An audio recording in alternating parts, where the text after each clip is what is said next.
Roth Eisenberg, but most of you might know me as Swiss Miss, which is the name of my blog and my Twitter handle. And I believe in labors of love. I'm a Swiss-born, raised, and trained graphic designer. And over the past 9 years, I've started several side projects that have turned into businesses and that have completely redefined my life.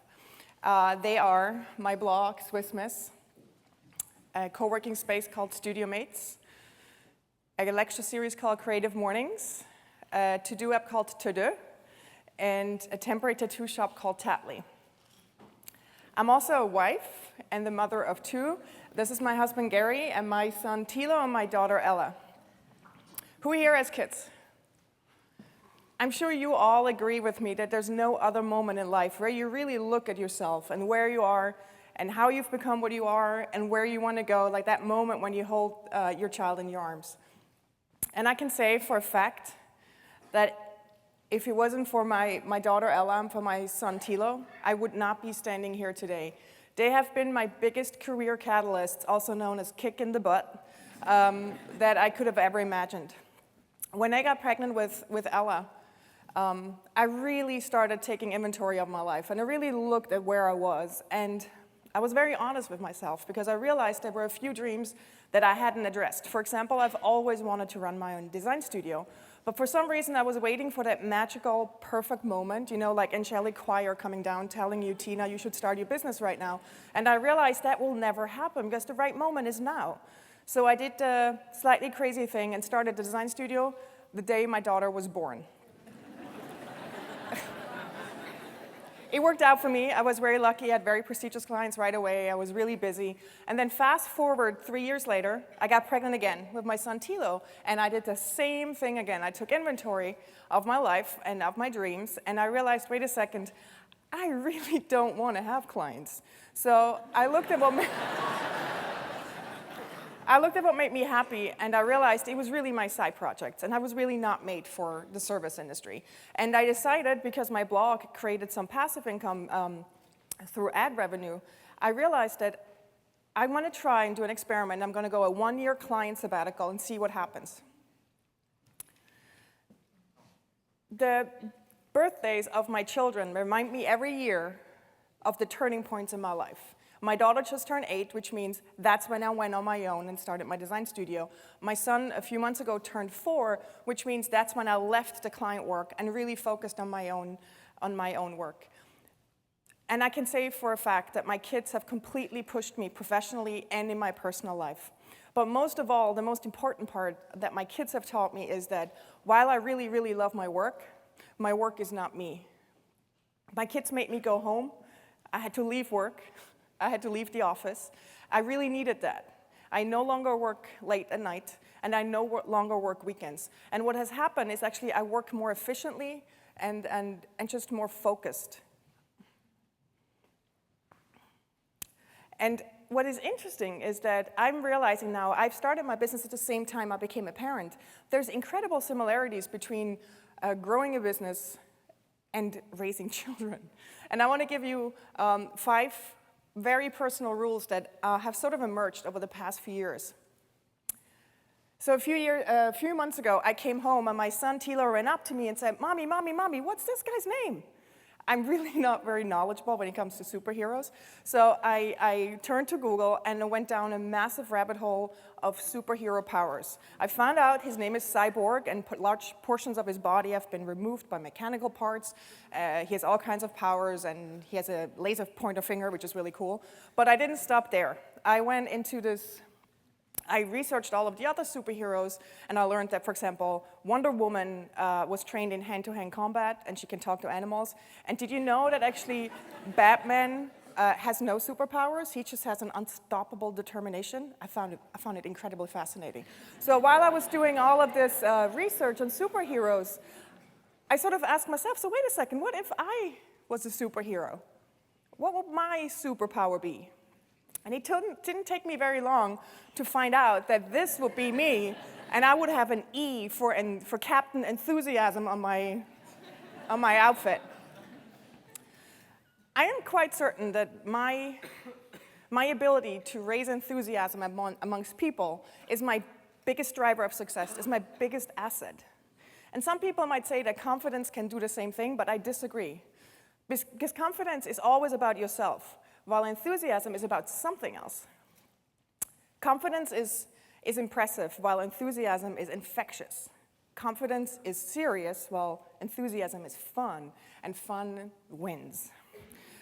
So this question, what is your superpower, has since become my favorite question at dinner parties or even job interviews. And I've noticed one pattern. All the people that were somewhat successful in their life could answer the question right away. And it seems like they were super self-aware of what their personal superpower was and really put it to use. And for example, John Maeda said his superpower is curiosity. Scott Belsky said it's grounded optimism, which is totally him, right? And for example, my friend Maria Popova of Brainpicking said doggedness. Yes, that's all the reasons why they are successful at what they do. And I was really curious when I prepared for this talk. I was just wondering, if 99U Conference was one big action league, what would all of our superpowers be? So I don't know, if you want, do you want to share your superpower? Just use #superpower and #99conf. And that's my first rule. That's like, embrace your superpower, own it, and really use it. My second rule that I kind of live by was influenced by my daughter. In spring of 2011, she came home from a birthday party with a goodie bag, and in it were these incredibly hideous temporary tattoos, a complete insult to my Swiss aesthetic. And she asked me to put them on her, and this was not the first time that I was annoyed by these bad temporary tattoos. And I reminded myself of this personal rule that I have. If I keep complaining about something repeatedly, you either do something about it or you let it go. And I was like, wait a second. I can do something about this. So I channeled my inner James Murphy, who once said, the best way to complain is to make things. And I got to work. I researched what it takes to make temporary tattoos. I reached out to my illustrator friends and asked them if they want to contribute. I designed a site, and boom, and 2 months later, in July of 2011, more as a joke than anything else, I launched Tattly.com. I announced it on my blog, Swiss Miss, and it was a quite magical moment, because minutes after announcing, our printer kept spitting out orders. And we stood there slightly in shock and in disbelief, and this was actually the first batch of orders that we shipped on the very first day.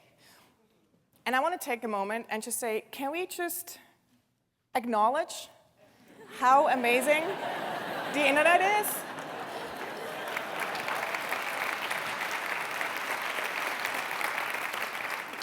And I feel like we need to do this acknowledgement all together, all right? Can you raise the lights a little bit so I can videotape this? Because it needs to go on the internet afterwards.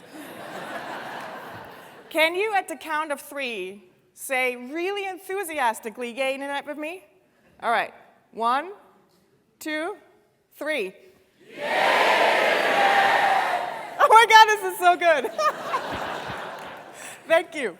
Anyway, so we launched Tattly, and 2 days after launching, I got a call from a very prestigious museum store in London. No idea how they got my number. And they were like, could we please have a wholesale catalog? I was very cool on the phone. I was like, absolutely. I hung up the phone, and I turned to my Studiomates and goes, what is a wholesale catalog?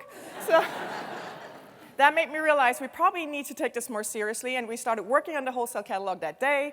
We created packaging, because apparently stores wanted it, and now we sell it in over 600 stores around the world. We sell directly to consumers, and we even team up with really cool brands, like this example, NPR. They did a custom Tattly set for the donor drive. In short, the last 3 years have been amazing and very humbling, and I have quite unexpectedly actually created a company.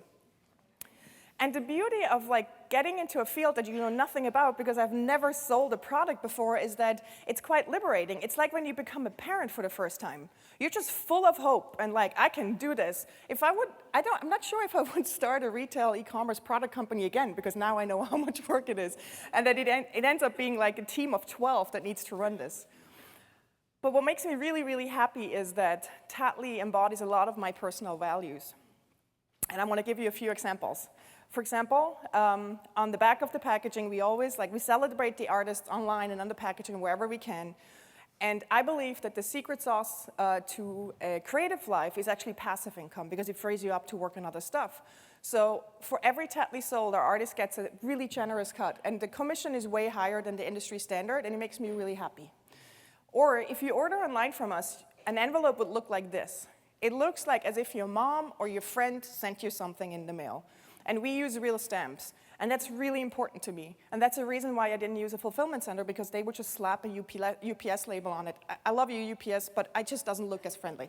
And then made in the USA. I will not let go of this. I don't understand why I should produce temporary tattoos in Asia just because it's cheaper. If we can do it here and I can create jobs. I thoroughly believe that some decisions need not always to be done just based on the bottom line. Because in the end of the day, running a business also comes down to just doing what's right. So my second rule is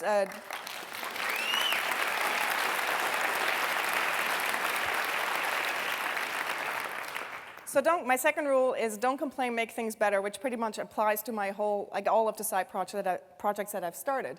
And also is very much was the engine behind me starting the co-working space called Studiomates in Dumbo. I was really tired of working from home first and then renting desks in really soulless office spaces. And what I really was craving was a like-minded community of creative people that works out of the same space, that can help each other, can support each other. And I am completely humbled by what it has turned into over the last 6 years. We have, what started in this room, we have been breaking down walls whenever a neighbor moved out, and we're now a force of 60 people, of some of the most talented designers, photographers, illustrators our industry has to offer.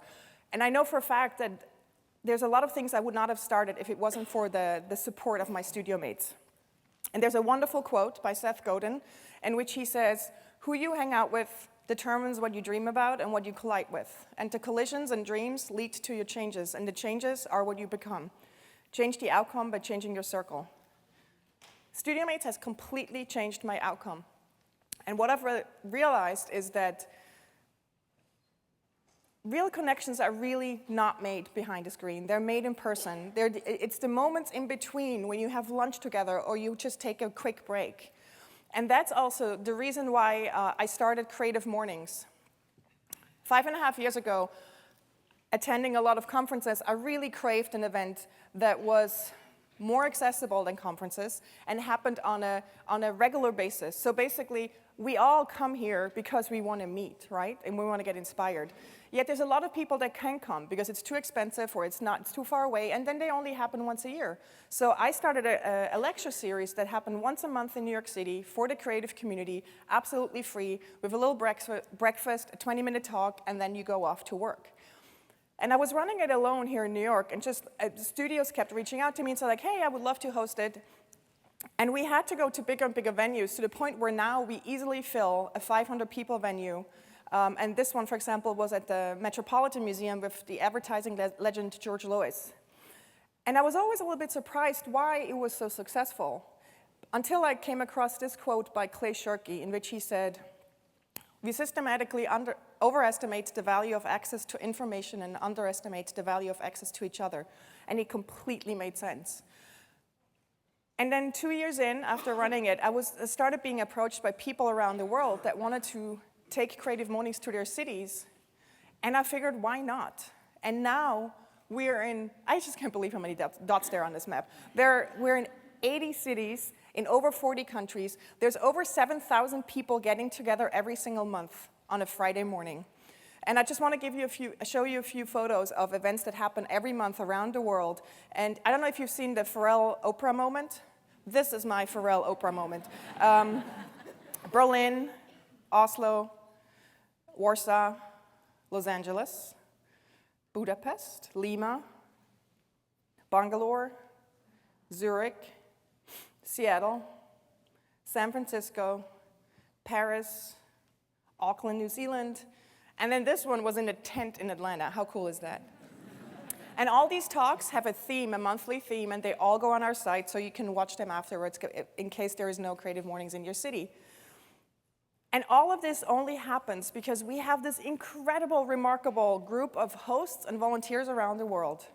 And what I've learned is that Creative Mornings has, by me letting go and trusting all of these hosts with my baby, has collectively turned into a global labor of love.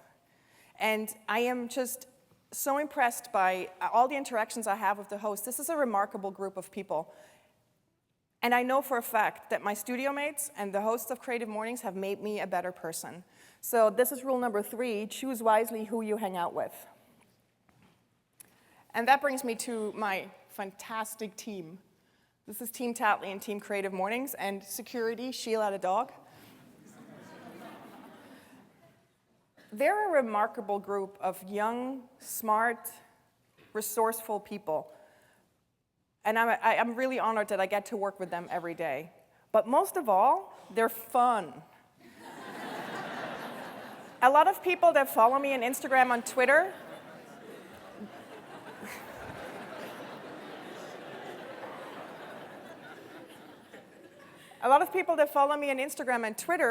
often ask me, are you guys getting any work done? And we do. We work really hard, but I just also want to make sure we have fun while we're doing it. So that's why we have a prop box. Because sometimes you just need a Viking hat to reply to certain emails. Or we have a growth chart at Tattly. And the growth chart makes me want to have investors, just so that if they ask me, how are you doing, I can point them to the growth chart. Or then my all-time favorite thing is our confetti drawer. I really believe every business needs a confetti drawer. So these are the things that we just do internally just to keep ourselves happy. But we also try to sprinkle sort of a possibility of a smile in everything else we do that goes outward bound. And it's too many things to mention, but I just want to pick some of my favorites. Like on creativemornings.com, you can filter all of the chapters by rainbow. There's nothing other than look good. Or you can, on the people page, there's profiles on Creative Mornings, you can filter by single. Or when you like a video on creativemornings.com, it rains hearts and just makes you happy for a little bit. I really believe that these little details give our product and our services personality and make people understand that we really love what we're doing. It really shines through. And it's my 4th rule. Don't forget to play. Obviously, as you probably can tell, I live a really fortunate life. I work on projects I love and with people I admire. But then in moments like this one, where my son is having one of his silent, epic meltdowns, I really wonder, how did my parents raise me to get to this point? Like, what have they done? By the way, I documented these on itsheartbeing2.com.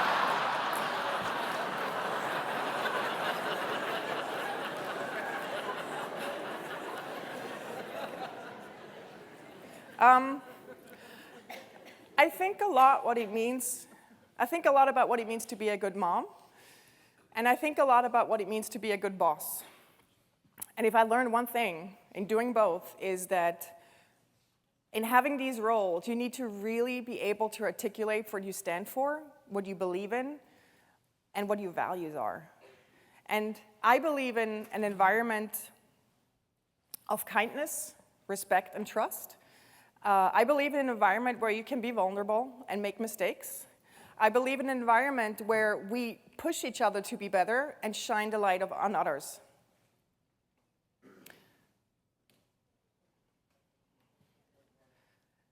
What I'm secretly hoping for is a new measure for success that goes beyond money and power. I measure success with the happiness I see around me and with the personal growth I see around me. I firmly believe that we all can make a difference, because in the end of the day, it doesn't matter if you lead a team of 2 people or a company of 500. If your team members go home feeling fulfilled, happy, appreciated, they're going to be a better spouse, they're going to be a better mom, a better dad, and they're just going to be happier members of the society.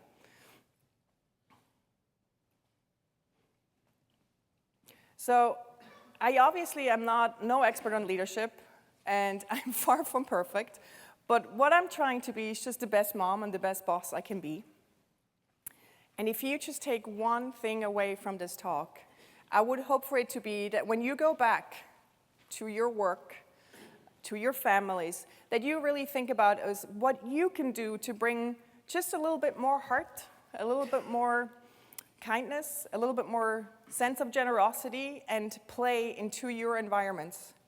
And if you don't know where to start, I would suggest you empty out one of your desk drawers and you fill it with confetti. That's it.